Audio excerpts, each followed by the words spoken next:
good to see you. Welcome back to Real World Climbing, and we're back with another video for route setting on a home wall.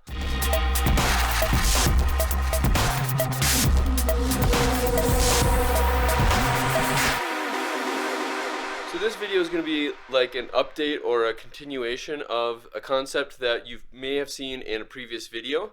And if you haven't seen the video on the stamina tree or the mangrove tree concept that I did on Real World Climbing Headquarters Part 4, then go ahead and click up here and I'll put a link up to that video. Got this 20-degree wall behind me. We've been definitely taking advantage of the moonboard, steep 40 degrees, powerful moves, but I want to have something that's a little bit more driven for what I call stamina. I see stamina as kind of a endurance concept, but also, you know, some decent amount of technique in there and finger strength and things like that. So with stamina, or with this stamina tree concept that we're going to be updating or rebuilding here on Headquarters Part 5, what I want to be able to do is to climb a lot of climbs in one session and just increase that amount of stamina, or increase the amount of pitches or volume I can put in one session before I, completely pump out and things like that.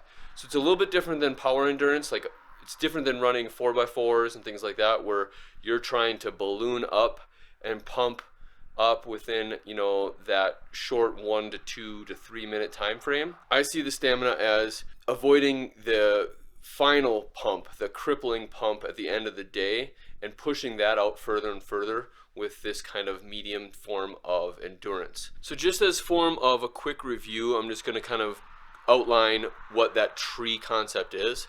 So basically, it's going to be that I have a bottom half of a route, and I've got 4 different of those starting points, and that would be the starting points of the bottom half of the route, and all 4 of those would converge up to this red hold up here.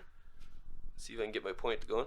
Up to this red hold up here, and that red hold has an identical hold down here at the bottom. So once you get to the top, you're in a specific position, drop right down, grab right on this one here, and that way you're still en route.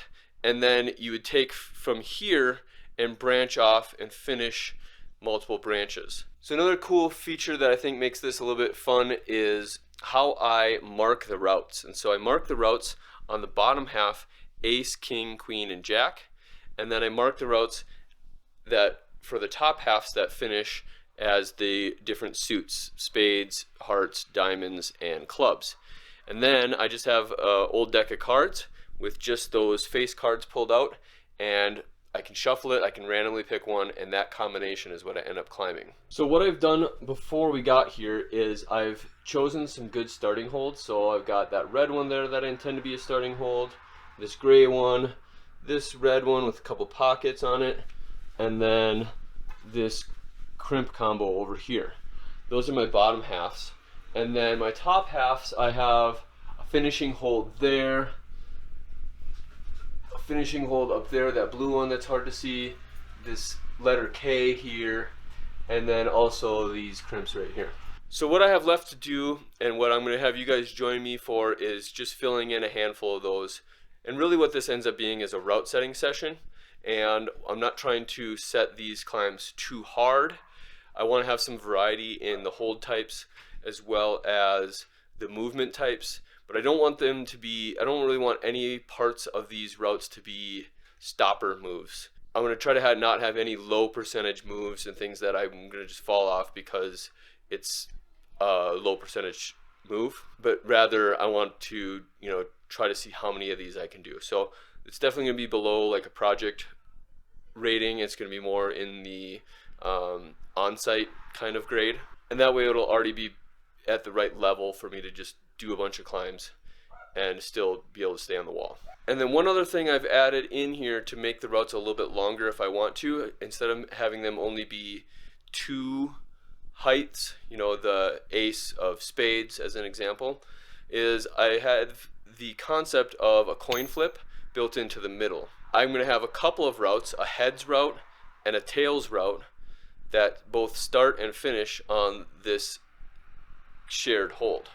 So as an example, maybe I have ace that starts over here and it climbs to the top, drops down to the red.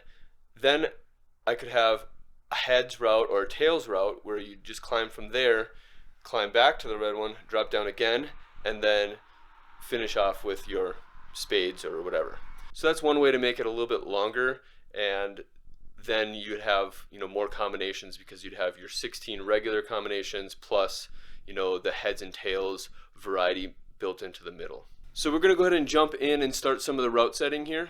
I might time lapse some of it and just jump in and share with you some thought process and things like that. The first piece of thought process I want to share with you is I do want some variety in each of these 16 segments. And so some of the variety is going to be built based on hold type. Some of the variety is going to be built based on movement type and things like that. So that's where we're headed now. So what I'm going to do is we're going to jump into the hold bins and start picking out some holds that inspire us, and then pick out our lines. So over here on the left, we're going to start with the ace. So it'll go ace, king, queen, jack on its way over. So we're going to start here with this red juggy hold over here on the transition wall, and that will work its way up towards that identical hold that's at the top and also at the bottom.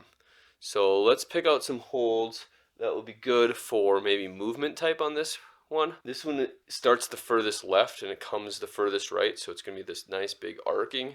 So I'm thinking I might want something that does something a little bit more lie-back-y, something that leans my body to the right. So a lot of the holds will be facing to the left. So that's kind of what I'm going to be looking for in this first one. So I'm going to go pick out some holds and see what we can accomplish.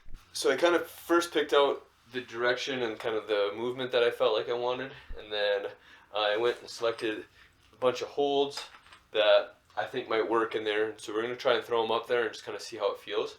And then I'm also going to be keeping in mind footholds that go up that direction as well, because I do want to have specific footholds, not just open feet for these routes. So I'm going to go ahead and throw some holds on and see how it feels.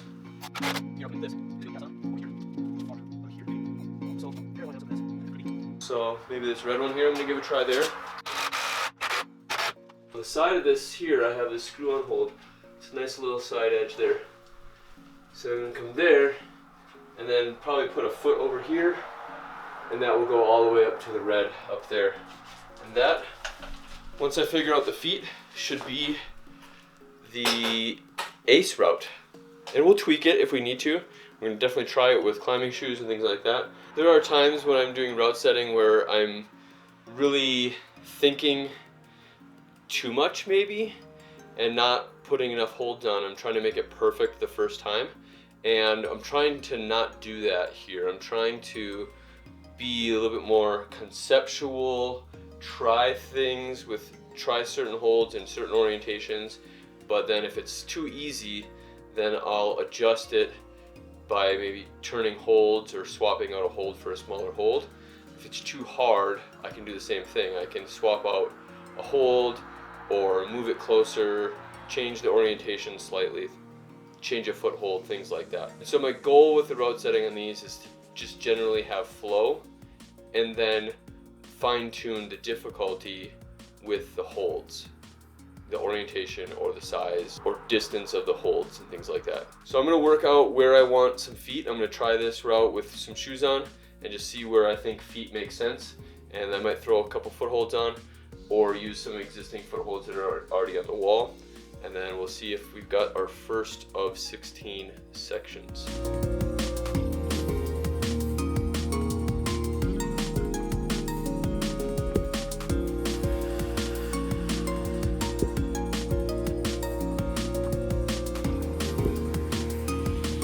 Thinking I'm going to need something over here. I ended up using this foothold, and that might be okay, but I'm thinking I might even need something a little bit higher. So that's what I'm going to do. I'm going to pick something that's small, not too helpful, and I'm going to put it in that zone and see how that goes. So we interrupt this route setting for deep thoughts with Josh on home wall route setting. So one of the things for home wall route setting that you want to maybe look for when you're buying holds or choosing holds to put on the wall is versatility of that hold. Can it be used in multiple ways? So as the example, this foothold that I'm going to use for this route I'm going to use this hold on this portion of the hold, which is not the best portion. It's not the most in-cut portion. That's over here. So this portion here, I'm going to orient for a foothold. But that saves this nice in-cut side to be used as like a side pull, maybe even like an undercling style hold for a different route later on. And so the versatility of your holds to be able to be used as one thing for one route and another thing for another route. Whereas in a commercial gym, this would probably, one hold is really only used on one route. You would think differently about putting holds on the wall for your home wall than you would if you had a commercial gym. So that is one little deep thought on home wall route setting that is a freebie for you. So let's go throw this on the wall.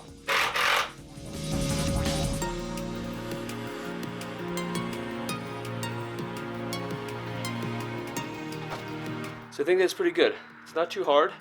It's got some strenuous body position over there. So I think that'll be all right. I'm gonna go ahead and throw some tape on it and mark it with the A for aces. And then as I try them, I might do some slight tweaking, but that's kind of the flow I wanna go with. So that is one out of the 16 routes that I've got set for this whole thing. So I got 17 more routes to set on this version of my tree. And so I've got to get after it. So I'm going to throw you on Timelapse for a few of these routes here. Maybe I'll come back and give some thought process on a route or two as we set this, but I don't want this video to go too long. I'm hoping mainly you get the concept. I'd be really interested in hearing how this goes for you. So if you decide to take this idea and run with it on your home wall, please comment below and just let me know that you did that. Maybe how it went, if you're happy with how it turned out, or if you made any tweaks, or if any of your ideas make it unique to you. I'd love to hear how this goes. All right, so the next one I'm going to work on is this King's route here. It starts on this gray hold. So I'm thinking I'm going to make this climb something that's hold specific. So maybe something that's pretty crimpy, maybe tic-tacky. And so that's what I'm going to try to do with the King's route. But I'm going to throw you on time lapse and let's go.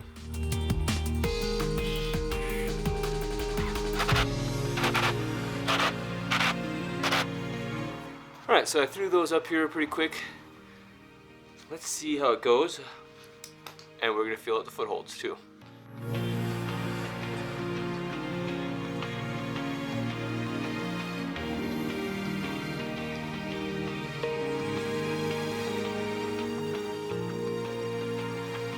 Yeah, I kind of like that. I'm going to throw some tape on it. So this route, I've already got a few holds on the wall that I'm kind of inspired by, like this hold here. I'm thinking about using that as a bump. So, and then I like that pocket that's up there too. So I'm literally just thinking I'm going to add one foothold and one hand hold, and then just work with holds that are already up there for this queen route. Another way to do route setting is to be inspired by a move or inspired by a particular hold.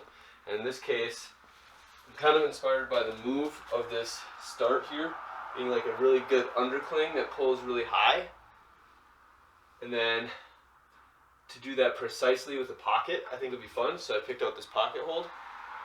And then since the pocket isn't like super awesome, it would be hard to like pull all the way through to the next pocket.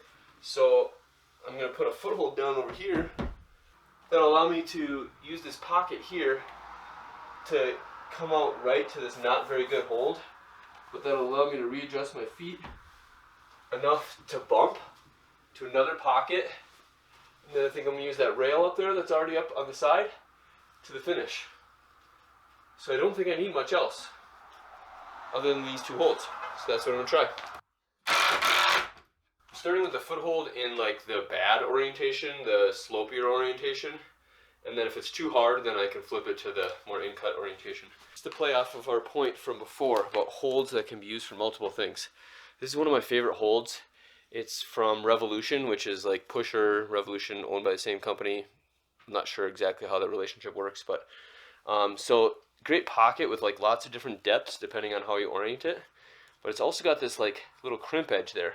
So I'm going to orient this not for this route particularly, but for maybe another route where this could potentially be matchable or I get the pocket with one hand and then the crimp with another hand. So again, I just love looking for holds like this that are so versatile, can be used multiple ways. One of my favorites. So I think that's going to be too hard that way, so I'm going to make a tweak and just make that foothold better. If I swap the two pockets, the worst pocket is down here, but I could orient it a little bit better. So that is what I'm going to try to do. I'm going to try and swap in these two pockets around.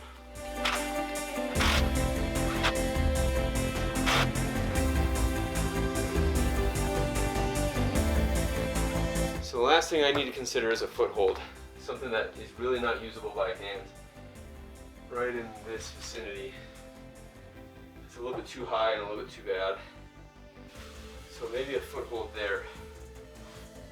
I want to feel where I think it would feel right.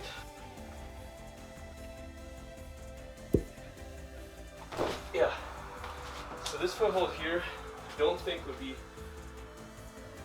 beneficial in this whole movement. It's already there, so I think I'm just going to use that one. So, I think Queen Route is ready to be taped. I know I said I was going to time lapse a bunch of these and I keep interrupting, but I do like to find, creative ways to use different shapes of the board and things like that. And so, for this one, since it starts on the arete, I thought it would be cool to do like this kind of balancy arete stuff and then work its way over onto the ninja wall, which doesn't get a lot of love because it's just kind of there for decoration most of the time, but I do have T-nuts over there, so I'm going to kind of work my way over there and then to the top. So kind of this balancy thing and then twisty thing into that shape. So something like this, maybe a hold over here on the arete, and then like I kind of like this hold here, but then work my way over there and then twist my way back. So even if you have like a pretty simple shaped board, like mine is just, it's 20 degrees, but it's got an arete, it's got some kind of cool shapes that I can work with. So that's the kind of thing that you might look for. So now I'm going to look for a handful of holds to fill in that jack route. Alright, so for this portion up here on the ninja wall, I have an idea of that I want to match on something. So I have a decision to make. Like right under the lip here, I could put this slopery kind of hold, but it's big enough for two hands to match. I could go with this one here low and go, because it'll go right hand first, match with the left hand, and then go up with the right hand on something like this, just like a simple edge shape. So then my right hand would be up there, and then my left hand would go to that finish hold. So that's one idea. The other idea is to go to the one-handed hold down here low, go up left with left hand first to this slopery hold, match right, go out left. So I think I'm going to lean towards doing the two-handed move lower first, but if I find out I don't like it, or if later on I want to mix up the variety, I feel like I could just swap those two holds around and have a different move.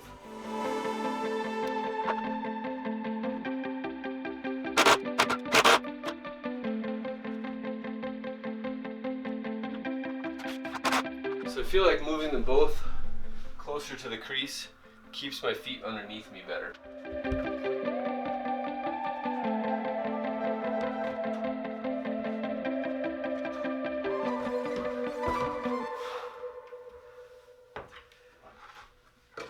Yeah, I like that. I like that combination.